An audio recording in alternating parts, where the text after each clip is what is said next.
It's as southern as Krispy Kreme donuts and moon pies. It's been around since 1917, and it gets its mail right here in Salisbury.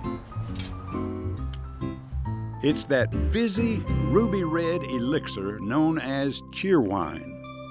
Cheerwine's name comes from its cherry almond flavor. Strictly speaking, it's not wine at all. It's a non-alcoholic, non-inebriating soda pop that has been tingling North Carolina tongues since the days when Woodrow Wilson occupied the White House. Like rubber tires, Velcro, and a whole lot of this world's babies, Cheerwine was born by accident. In the years before World War I, a tiny bottling company in Salisbury was selling a drink called mint cola. During the war, a severe sugar shortage threatened to shut down the business. The company's worried owner, Mr. L.D. Peeler, was pacing the floor when a traveling salesman dropped by and convinced Peeler to try a cherry flavoring that was every bit as sweet as sugar.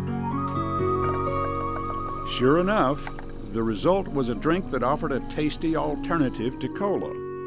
Soon the company was churning out bottles of Cheerwine in a building that had been a whiskey distillery before the days of Prohibition. One thing that we try not to change is our formula. Packaging has changed tremendously. Of course, we started with 6-ounce returnable bottle back in 1917, and then 1957 they came out with a king-size 8-ounce bottle, which we think is pretty funny now. And then soon after that, everything was returnable. We came out with 16-ounce returnables, 32-ounce returnables, and then cans were invented in the 60s. In the 70s, plastic started coming out. We got bigger sizes. We started with 64-ounce, and now we have 2-liter plastic. And our industry does a good job of recycling. The Cheerwine folks are well aware that they're selling a legendary brand of soda pop, and they feed the legend with a colorful line of Cheerwine collector items. You can shop for them online, but it's more fun to admire the real stuff at the old-fashioned Ennis Street drugstore in downtown Salisbury. Inside the store, there's an amazing array of Cheerwine collectibles, old and new. Several generations of clocks, delightful old posters, T-shirts, sweatshirts, golf bags, golf balls, windbreakers, and on and on. Behind the counter, there's that churning slushy machine, delighting the tiny tongues of a new generation of Cheerwine fans.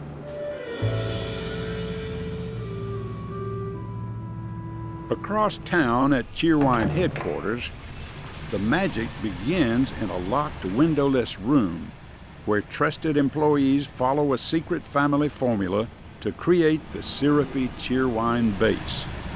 The concentrated mix is stored in a 3,000-gallon stainless steel tank, then funneled into 5-gallon jugs for shipment to 7 bottling companies spread over 6 southern states.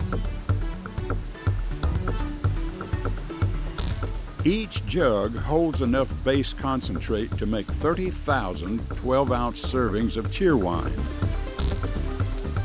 The Cheerwine folks own this operation in Charlotte. Concentrate is mixed with sweetener and purified water, then squirted into cans and bottles. 2-liter bottles spew forth at a rate of 350 per minute.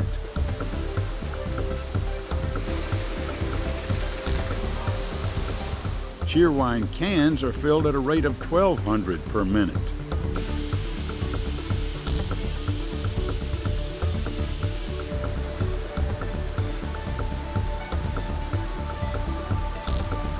Then they move to the warehouse to be loaded onto trucks bound for your neighborhood grocery and convenience stores. From a marketing point of view, Cheerwine has what you might call a split personality. There's a huge body of mature-age customers who've grown up with Cheerwine as a way of life. But what about the younger Twitter generation? You know, the Cheerwine brand doesn't take itself all that seriously.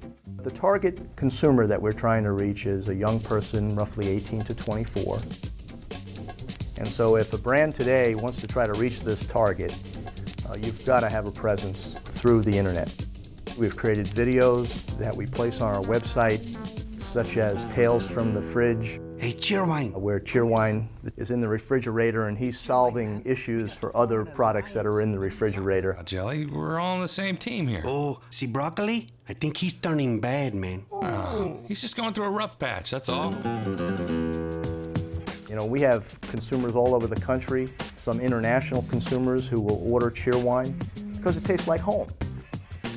We have servicemen and women over in Afghanistan and Iraq who we hear from regularly. We particularly take care of the service people. And if we can't send them product because it's hard to ship to where they are, we'll send them a t-shirt. Cheerwine, a classic palate pleaser whose fame continues to grow. But beyond what it does on our tongue, we're marketing and selling a true passion brand that people throughout the Southeast really identify with. We think we're the last soft drink company in America, still run by the same family that founded it. And when you have a brand like Cheerwine that's still being discovered, yet it has this authentic backstory of 92 years, I think that goes a long way with consumers today. 'Cause it's time for Cheerwine. You gotta have that Cheerwine.